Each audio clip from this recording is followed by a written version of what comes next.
கிறிஸ்துவுக்குள் மிகவும் பிரியமான ஆண்டவருடைய பிள்ளைங்களே, ஆண்டவராகிய இயேசு கிறிஸ்துவின் நாமத்தினால கிரைஸ்ட் சர்ச் இன்டர்நேஷனல் ஊழியத்தின் சார்பாக உங்களை வரவேற்கிறோம், வாழ்த்துகிறோம்.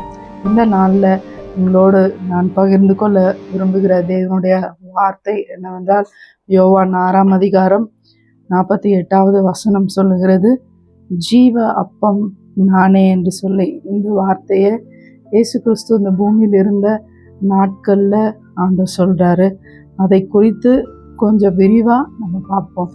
அதற்கு முன்பாக கண்களை மூடி ஜெபம் பண்ணலாம். பரலோக பிதாவே, இந்த நேரத்துக்காக உமக்கு நாங்கள் நன்றி செலுத்துகிறோம். இந்த வார்த்தையோடு கூட நீங்கள் எங்களோட கூட பேசும்படியாக, அந்த எங்கள் ஒவ்வொருவருக்கும் நீங்கள் ஊழியம் செய்யும்படியாக அந்த சமூகத்தை நாங்கள் வரவேற்கிறோம். ஆவியானவர் எங்களோடு கூட இடைப்படுவீராக. இயேசுவின் நாமத்தினால ஜெபிக்கிற பிதாவே, ஆமென். யோவான் 6:48 சொல்கிறது, ஜீவ அப்பம் நானே. இங்கே அப்பம் என்று சொல்லப்படுற அந்த வார்த்தைக்கு நான் இப்படியாய் சொல்ல வேண்டும் என்று விரும்புகிறேன். யோவான் 6ஆம் அதிகாரம் மறுபடியும் 35ஆம் வசனம், ஜீவ அப்பம் நானே, என்னிடத்தில் வருகிறவன் ஒரு காலும் பசி அடையான்.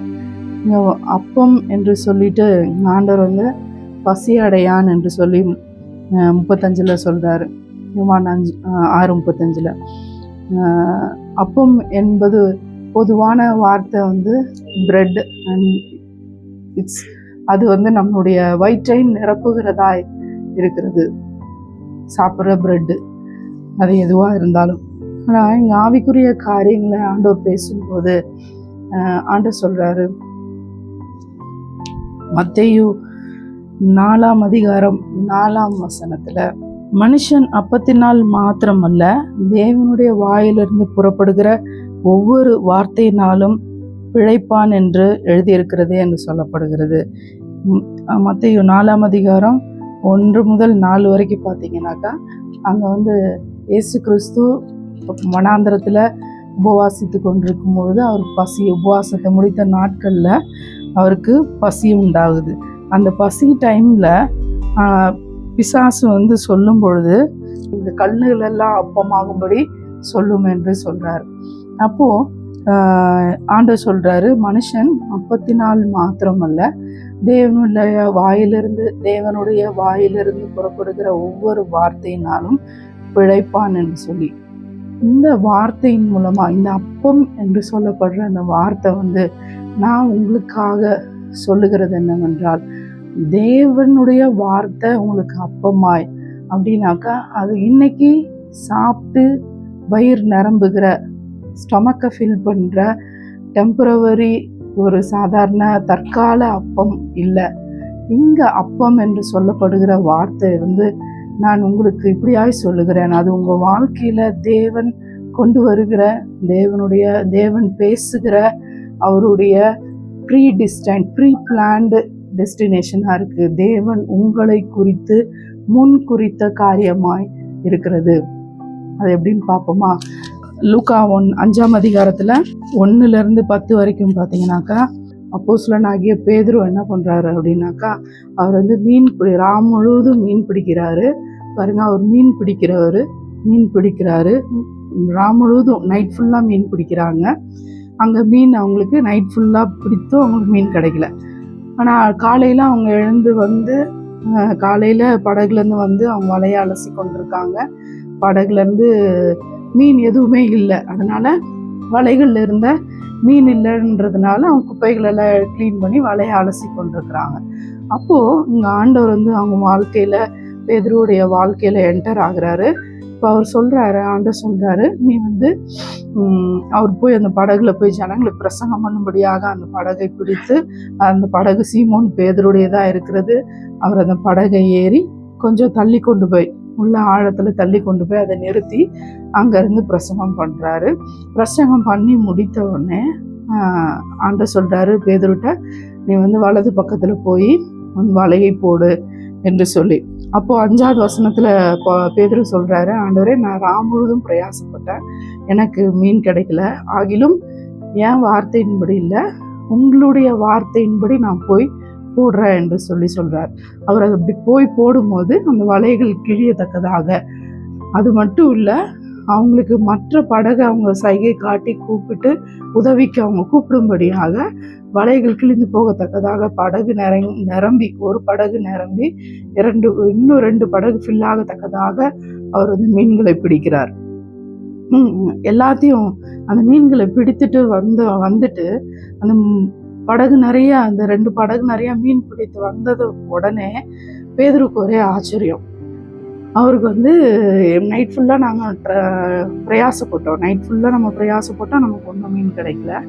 ஆனால் 2 படகுகள் ஃபுல்லாக நிரம்பத்தக்கதாக அவருக்கு மீன்கள் கிடைத்தது.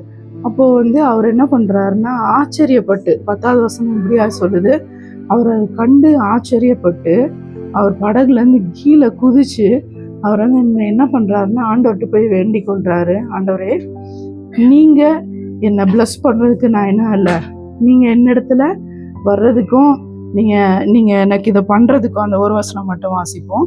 சீமோனுக்கு கூட்டாளிகளான செபதேயுவின் குமாரனாகிய யாக்கோபும் யோவானும் அந்தபடியே பிரமித்தார்கள். அப்பொழுது இயேசு சீமோனை நோக்கி, பயப்படாதே, நீ இது முதல் மனுஷரை பிடிக்கிறவனாய் இருப்பாய் என்றார். 8வது வசனத்துல சீமோன் பேதுரு அதை கண்டு இயேசுவின் பாதத்தில் விழுந்து, ஆண்டவரே, நான் பாவியான மனுஷன், நீர் என்னை விட்டு போக வேண்டும் என்று சொல்றாரு.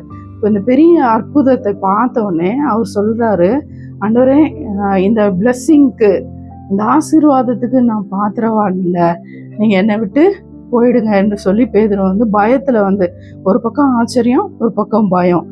பயத்துல வந்து ஆண்டவர் சொல்றாரு, ஆண்டவரே, நான் பாவியான மனுஷன், இந்த நன்மையை நான் பெற்றுக்கொள்றதுக்கு நான் தகுதியானவன் இல்லை, என்னை விட்டு போயிடுங்க என்று சொல்லி உடனே அங்கே ஆண்டவர் சொல்றாரு, நான் உன்னை மனுஷனை பிடிக்கிறவராய் இது முதல் நீ மனுஷரை பிடிக்கிறவனாய் இருப்பாய் என்று சொல்லி ஆண்டவர் சொல்றாரு, நீ மனுஷனை பிடிக்கிறவனா இருப்பாய். இங்க 2 விஷயம். ஒன்று, ஆண்டவர் சொல்றாரு, இந்த ஆண்டவருடைய வார்த்தை, தேவனுடைய வாயிலிருந்து புறப்படுகிற ஒவ்வொரு வார்த்தையினாலும் மனுஷன் பிழைப்பான் என்று சொன்ன அந்த வார்த்தைக்கு ஆண்டவர் சொல்றாரு, இங்க பேதுருவுடைய வாழ்க்கையை பார்த்தீங்கன்னாக்கா, அவர் வந்து முதல்ல இந்த அற்புதம் பேதுருவுடைய தேவை மீன்களா இருந்தது.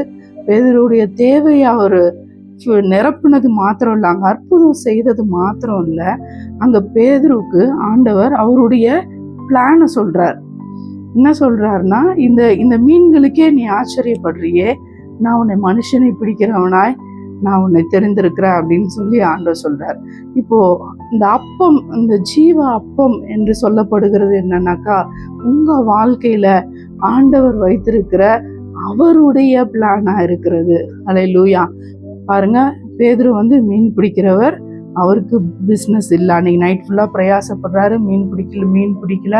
அடுத்து ஆண்டவர் அவங்க வாழ்க்கையில வராரு, மீன் பிடிக்கிறாங்க, நிறைய மீன்களை பிடிக்கிறாங்க. அன்றைய தினத்துல ஆண்டவர் அவருடைய வாழ்க்கைக்கு தேவையான அற்புதத்தை செய்கிறாரு. அதை போல இந்த வார்த்தையை கேட்டுக்கொண்டிருக்கிற ஒவ்வொருத்தவங்களுடைய வாழ்க்கையிலையும், ஒருவேளை இன்றைக்கு உங்களுடைய தேவை எதுவா இருந்தாலும் ஏசப்பா உங்க வாழ்க்கையில இருக்கிறாரானா நீங்க விசுவாசிப்பீங்க, நீங்க இயேசுவை நேசிப்பீங்க, நீங்க இயேசுவை நம்புவீங்கன்னா ஆண்டவர் உங்க வாழ்க்கையில நிச்சயமாகவே இருக்கிறாரு. அவரால் அற்புதம் செய்ய முடியும்னா நீங்க எதிர்பார்க்கிற எந்த அற்புதத்தையும் தேவனால உங்களுக்கு செய்ய முடியும். நான் உங்களுக்கு சொல்லுகிறது என்னன்னா, வெறும் அந்த அற்புதம் மாத்திரம் இல்லை, அதை தாண்டி தேவன் உங்க வாழ்க்கையில எதையோ ஒன்று செய்ய விரும்புகிறவரா இருக்கிறாரு. அல்லேலூயா. அவர் என்ன செய்ய விரும்புகிறாரு? இந்த தேவனுக்கு பேதுரு தேவையா இருக்கிறது. அல்லேலூயா. அதனாலதான் இயேசு சொல்றாரு, நீ மனுஷனை பிடிக்கிறவனா இருக்கிறாய், இதனால நீ என்ன பண்ணாத, இனிமே மீன் பிடிக்க நீ போகாத, எல்லாத்தையும் விட்டு என்னை பின்பற்றி வா என்று சொல்லி ஆண்டவர் வந்து பேதுருவை கூப்பிடுகிறாரு.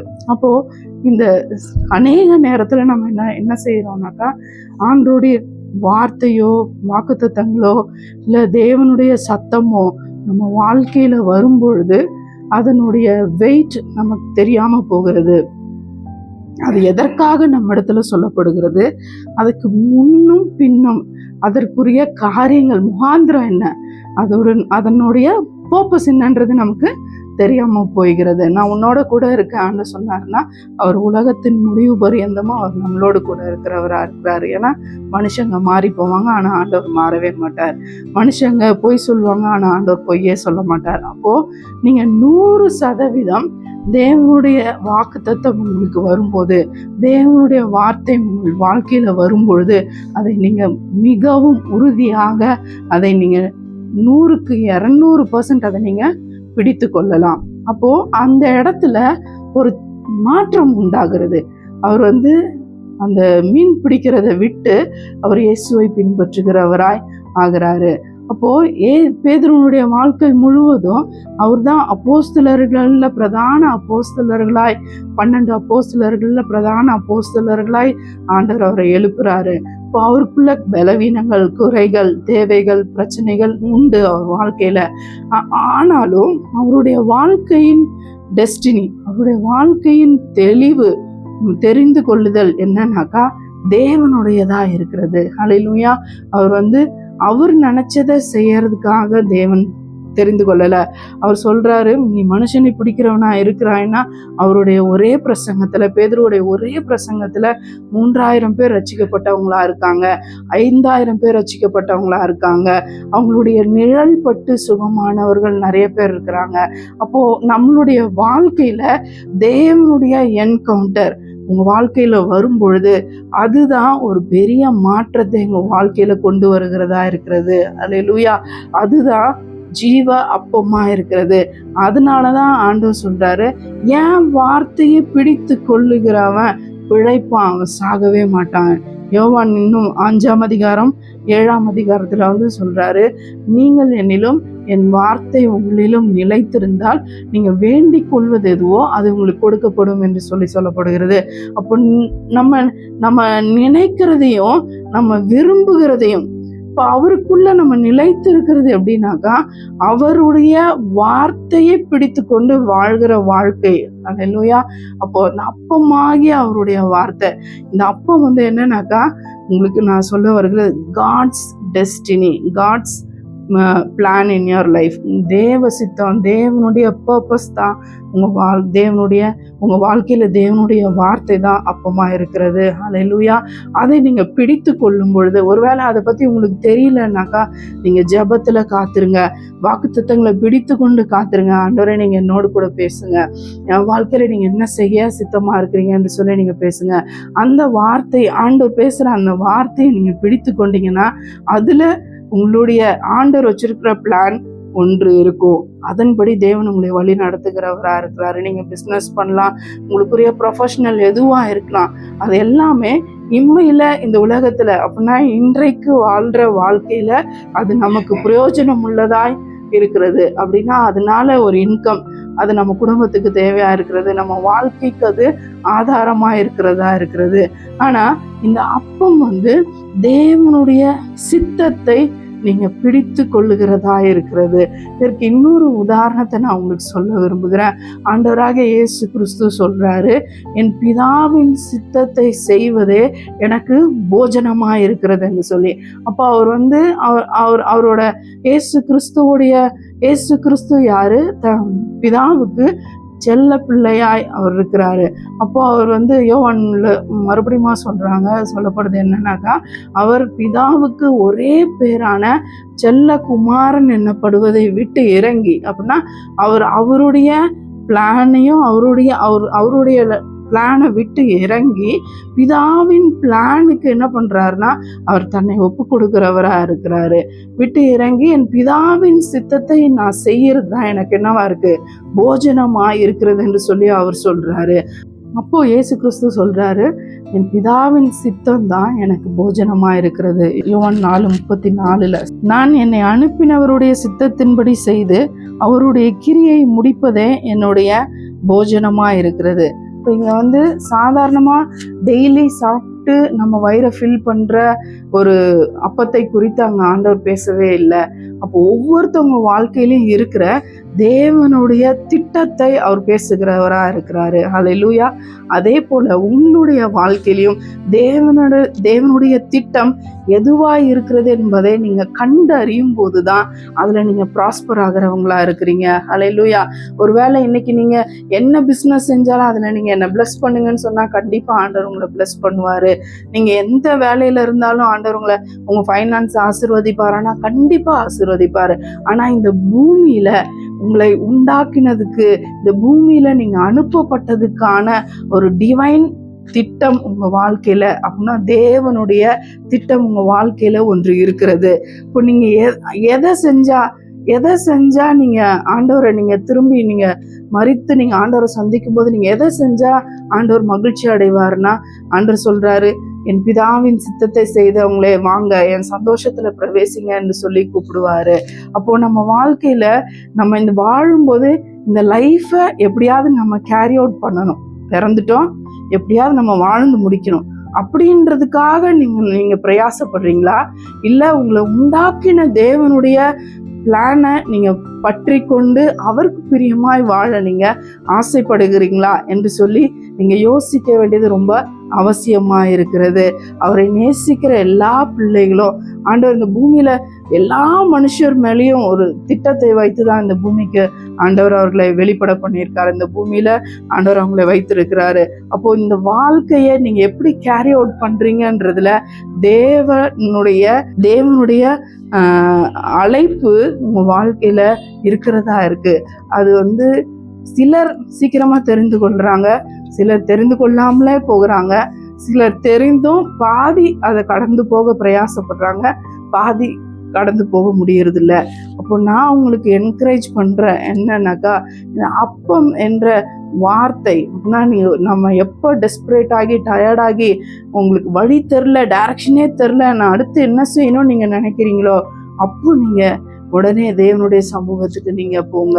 ஒருவேளை நீங்க நல்லா செழிப்பா நீங்க இருந்து சடனா உங்க வாழ்க்கையில ஒரு ட்ராஜடியான சுச்சுவேஷன்ல ஒரு சோர்வோ இல்ல பலவீனமோ ஒரு தாழ்வான நிலைமைக்குள்ள நீங்க இருப்பீங்கன்னா அப்போ நீங்க தேவனுடைய வார்த்தையை நீங்க தேடி போங்க, உங்களுக்கான தேவனுடைய பிளான் என்ன என்று சொல்லி. ஏன்னா தேவன் எப்படியாவது உங்களை சந்திக்க அவர் பிரயாசப்பட்டு கொண்டே இருப்பாரு. எப்படியாவது உங்க வாழ்க்கையில தேவன் அவர் வச்சிருக்கிற பிளானுக்கு உங்களை யூஸ் பண்ணி அதுல சந்தோஷப்பட்டு அதுல அவர் மகிமைப்படுகிறவரா இருக்கிறாரு. அப்படின்னா நம்ம வாழ்க்கை it should bring glory to the God. இப்போ உங்க வாழ்க்கையில நீங்க என்ன செஞ்சா தேவனுக்கு மகிமை வரும் அப்படின்னா நீங்க தேவனை சார்ந்து அவருக்கு பிரியமானதை பிடித்து கொள்றதுல தான் நீங்க அவருக்கு மகிமையை கொண்டு வருகிறவர்களா இருக்கிறீங்க. அது எதுவா இருக்கட்டும், அது எதுவா இருந்தாலும் தேவனுக்கு பிரியமான திட்டத்தை பிடித்து கொள்றது. இப்போ எப்படி பேதுரு அன்னைக்கு அவர் வேண்டாம், ஆண்டவரே வேணாம், நான் மீன் பிடிக்கிறவனாவே நான் இருந்துக்கிறேன்னு சொல்லியிருந்தாருன்னா கண்டிப்பா ஆண்டவர் அவரை விட்டுருப்பாரு. ஆனா அங்க ஆண்டவர் சொல்றாரு, நான் உன்னை மனுஷனை பிடிக்கிறவனாய் மாற்றுவேன் என்று சொல்லும்போது அதை குறித்து எந்த டீட்டெயிலும் அவருக்கு தெரியாது. அப்படின்னா ஆண்டவர் என்ன சொல்றாருன்னே அவருக்கு புரியல. ஆனா அதற்கு அவர் ஏற்றுக்கொண்டு அதுக்கு கீழ்ப்படிஞ்சு அவர் வராரு. அவர் புரியாத வரைக்கும் என்ன பண்றாருன்னா அந்த கால் அவர் வாழ்க்கையில வர்ற அந்த தேவ சித்தம் என்னன்றத அவர் புரியாத வரைக்கும் என்ன பண்றாருன்னா அவர் தடுமாறுகிறவரா இருக்கிறாரு. அப்படின்னா அவர் என்ன பண்றாரு, இயேசுவை காட்டி கொடுக்குறாரு, மறுதளிக்கிறாரு. காட்டி கொடுக்கல, இயேசுவை மறுதளிக்கிறாரு. அவர் சோர்ந்து போறாரு, திரும்ப நான் மீன் பிடிக்க போறேன்னு சொல்றாரு. அந்த மாதிரி தடுமாற்றங்கள். அப்போ ஸ்டெபிலிட்டி எங்க வரும்னா நம்ம வாழ்க்கையில கரெக்டா தேவன் வைத்திருக்கிற பிளான்ல நம்ம நிற்கும் போது அது அப்படியே நம்மளை லிஃப்ட் பண்ணுகிறதா இருக்கிறது. ஹல்லேலூயா. அது எங்க நடக்குது அப்படின்னா அப்போஸ்தலர் 1ஆம் அதிகாரம் 2ஆம் அதிகாரத்துல நடக்குது. என்னன்னா பரிசுத்த ஆவியானவர் ஊற்றப்பட்ட நாட்கள்ல அவங்க எருசலேம்ல தேவனிடத்துல காத்திருக்கும் போது அவங்க பரிசுத்த ஆவியினால அக்னியினால அவங்க நிரப்பப்படும் போது அப்போஸ்தலர் 1:8 சொல்லப்பட்டது போல பரிசுத்த ஆவியினால அவங்க பலன் கற்றுக்கொள்ளும் பொழுது அங்க பேதுரு என்ன பண்றாருன்னா எழும்பி நின்று அவர் தைரியமா, அப்ப இது வரைக்கும் இயேசுவை திரும்பவும் மீன் பிடிக்க போன பேதுரு இயேசுவை வந்து மறுதலித்த பேதுரு இங்க வந்து அவர் போல்டா எழும்பி நின்று அவர் என்ன பண்றாருன்னா பிரசங்கம் பண்றாரு. நீங்க துன்பப்படுத்தின இயேசுவை, நீங்க கொலை செய்த இயேசுவை நாங்க வந்து என்ன பண்றோம், அதற்கு நாங்க சாட்சிகளா இருக்கோம். அவர் வந்து தேவனிடத்துல இருந்து வந்த குமாரனா இருக்கிறாருன்னு சொல்லி இயேசு கிறிஸ்துவை குறித்து அவர் சாட்சி சொல்லுகிறவரா இருக்கிறாரு. அப்போ நடந்த காரியங்கள் எல்லாம் அவர் பேசும்போது அங்க ஜனங்களுக்குள்ள ரட்சிப்பு உண்டாகிறதா இருக்கிறது. ஹல்லேலூயா. அப்போ அங்க ஒரே நாள்ல 3000 பேர் ரட்சிக்கப்பட்டாங்க என்று சொல்லி வேத வசனம் சொல்லுகிறது. அப்போ பேதுருவுடைய வாழ்க்கையில இந்த தேவனுடைய ஒரே வார்த்தை, நீ மனுஷனை பிடிக்கிறவனா இருக்கிறாய் என்று சொல்லி, அதே மாதிரி அதுக்கு ரிலேட்டடா இன்னொரு இடத்துலயும் ஆண்டவர் சொல்றாரு, பேதுருவே நீ கேபாவா இருக்காய், நீ பேதுருவா இருக்கிறாயே, இந்த கல்லின் மேல என் சபையை கட்டுவேன் என்று சொல்லி ஆண்டவர் சொல்றாரு. அப்போ ஆண்டருடைய வார்த்தை ஒரு மனுஷனுக்கு நேராய் வரும்பொழுது it's not an empty word. அது வந்து வெறுமையான வார்த்தை கிடையாது. சும்மா அது வந்து உங்களை அப்படியே பாஸ் ஆன் போகிற வார்த்தை கிடையாது. when it comes to you, அது உங்ககிட்ட வரும்பொழுது அது அனுப்பின காரியம் வாய்க்காமல் அது வெறுமையாய் திரும்புகிறது இல்லை. ஹல்லேலூயா. அது உங்க வாழ்க்கையில அந்த வார்த்தை குறித்து தேவன் என்ன செய்யணும்னு வச்சிருக்காரோ அது செய்யாம அந்த வேர்டு வெறுமையா திரும்பி போகிறது இல்லை. எனக்கு அன்பான தேவனுடைய பிள்ளைங்களே, அது நீங்க எதை பிடித்து கொள்ளணும் அப்படின்னாக்கா, உங்க வாழ்க்கையில இன்றைக்கு இந்த பூமியில வாழ்ற ஒரு ப்ரொஃபஷன், ஜாபு, இன்கம், பிள்ளைங்க, குடும்பம், உங்களுடைய ரெஸ்பான்சிபிலிட்டிஸ், இந்த உலகத்துக்குரிய ரெஸ்பான்சிபிலிட்டிஸை தாண்டி நீங்க தேவன் உங்க வாழ்க்கையில வச்சிருக்கிற திட்டம் என்ன என்பதை நீங்க அறிந்து கொள்வதில் நீங்க கவனமா இருக்கும்போது you are going to be a blessing for others. நீங்க வந்து அன்றைக்கு பேதுரு ஒருவேளை அவர் பிஸ்னஸ் மட்டும் மீன் பிடிக்கிறவனா மட்டும் இருந்திருந்தாருன்னா அவர் இந்த பூமியில வாழ்ற வரைக்கும் எத்தனையோ பேருக்கு அவர் மீன் பிடித்திருப்பாரு, திரும்ப மீன் பிடிக்கிறவரா இருந்திருப்பாரு, அவர் கூட பிஸ்னஸ் நிறைய பேர் பண்ணியிருப்பாங்க. ஸோ உலக வாழ்க்கைக்குரிய ஒரு வேலை தான் அவர் செஞ்சிருப்பார். ஆனா தேவனுடைய ராஜ்யத்துக்குரிய வேலையை செய்கிறவராய் அவர் என்றைக்கு மாறுறாரோ அங்க பரலோகம் வந்து சந்தோஷப்படுகிறதா இருக்கிறது. ஹல்லேலூயா. அந்த டிவைன் என்கவுண்டருக்கு, அந்த டிவைன் காலுக்கு, உங்க மேல வச்சிருக்கிற தெய்வீக அழைப்புக்கு, உங்க மேல வச்சிருக்கிற தெய்வீக திட்டத்துக்கு நீங்க உங்களுக்கு அது என்னன்னே தெரியலனாலும் பரவாயில்ல, ஒரு வார்த்தை தேவனிடத்துலேருந்து உங்களுக்கு வருதுன்னாக்கா நீங்க அதை பிடித்து கொள்ளுங்க, அதை தைரியமாய் பிடித்து கொள்ளுங்க, அதை உறுதியாய் பற்றி கொள்ளுங்க. ஆண்டவரே, நீங்க எனக்கு இந்த வார்த்தையை நீங்க சொன்னீங்க, இதனுடைய ஃப்ரண்ட்டு பேக்கு நடுவில் என்னன்னு தெரியாது, இதுக்கு அர்த்தம் எனக்கு என்னன்னு புரியல, ஆனா நீங்க ஏன் அதை சொன்னீங்களோ அதை நீங்க செய்து முடிக்கிற வரைக்கும் நீங்க என்னோடு கூட இருக்கிறவரா இருக்கீங்க. நான் அதை நீங்க செரிஷ் பண்ணும்போது, அதை நீங்க பிடித்து கொள்ளும் பொழுது உங்க வாழ்க்கையில பெரிய காரியங்களை தேவன் செய்கிறவரா இருக்கிறாரு. இந்த ஜீவ அப்பம் என்று எண்ணப்படுவதற்கு, அந்த அப்பம் என்று என்ன சொல்லப்படுவதற்கு தேவன் உங்க வாழ்க்கையில வச்சிருக்கிற ப்ரீ பிளான்டு, ப்ரீ டிஸ்டைன்டு காலா இருக்கு. அது தேவன் வச்சிருக்கிற உங்களுடைய தெரிந்து கொள்ளுதலா இருக்கிறது. ஹல்லேலூயா. ரெண்டாவது காரியம் மத்தேயு 15ஆம் அதிகாரத்துல சொல்லப்பட்டிருக்கு. அங்க வந்து கானானிய ஸ்திரீ வந்து என்ன பண்றாங்க, இயேசு கிறிஸ்து இந்த பூமியில இருந்த நாட்கள்ல அவங்க என்ன பண்றாங்கனாக்கா, அந்த கானானிய ஸ்திரீயோடைய பொண்ணு அவங்க பிசாசினால அவதிப்பட்டு கொண்டிருக்காங்க. உடனே அவங்க இயேசு இந்த பக்கம் வராங்க. தீரு சீதோன் பட்டணங்கள்ல இயேசு சுவாமி நடந்து போய் சுவிசேஷம் அறிவித்து கொண்டிருக்கும் போது இயேசு இந்த பட்டணங்கள்ல வராருன்னு தெரிஞ்சவொடனே அவங்க போய், ஆண்டவரே எனக்கு இறங்கும், என் பிள்ளை பிசாசினால அவதிப்படுகிறாள், எனக்கு நீங்க சுகத்தை கொடுங்க என்று சொல்லி அவங்க கேட்கும்போது அங்க ஆண்டவர் சொல்றாரு, நீங்க வந்து பிள்ளைகளின் அப்பத்தை எடுத்து நாய்க்குட்டிகளுக்கு நான் போடுகிறது இல்லை. ஸோ இதனோட ப்ரீஃப் டிஸ்கஷன் பார்த்தீங்கன்னா அது வந்து புறஜாதிகளையும் இஸ்ரவேலையும் குறிக்கிறதா இருக்குது.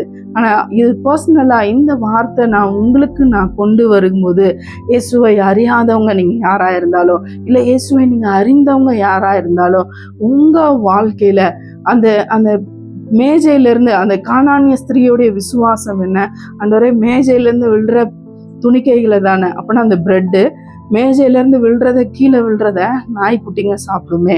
ஸோ அப்போ வந்து அங்கே நான் எப்படி இருந்தாலும் பரவாயில்ல, ஆனால் எனக்கு உங்களுடைய பிளான் வேணும். அந்த கானானிய ஸ்திரீயோடைய தாட் என்னன்னாக்கா, அவள் தேவனோடு தன்னை இணைத்து கொள்ள பிரயாசப்படுகிறார். ஹல்லேலூயா.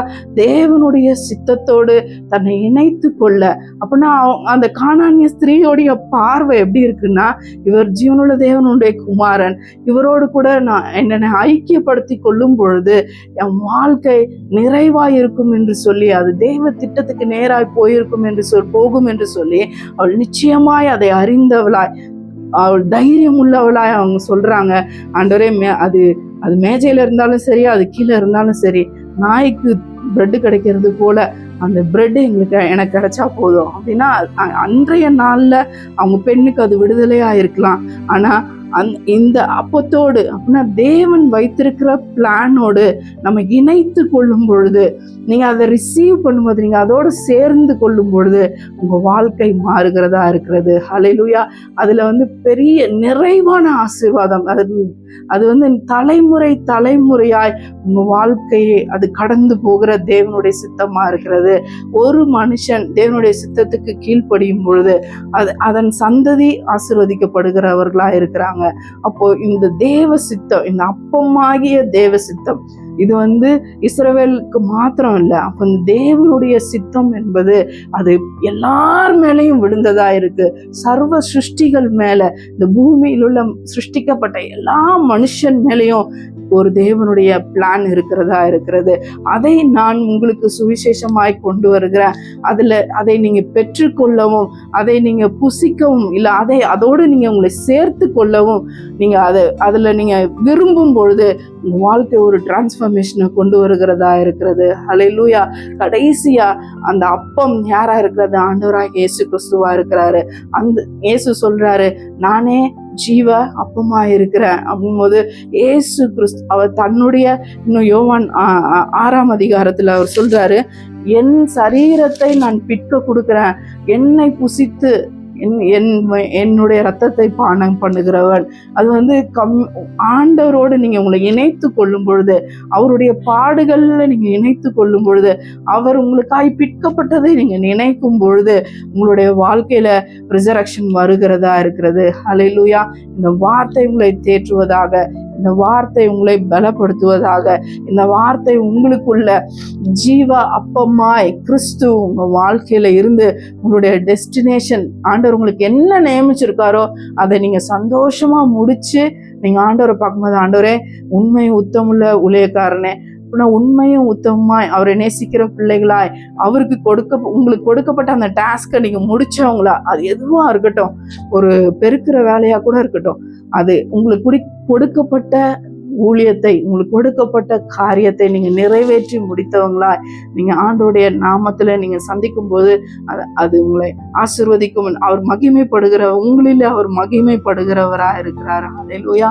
இந்த ஜீவ அப்பம் உங்க வாழ்க்கையில கிரியை செய்யும்படியாக நான் வேண்டிக் கொள்கிறேன். கண்களை மூடி நம்ம ஜெபிப்போம். ஆண்டவரே நன்றியோடு துதிக்கிறோம்ப்பா.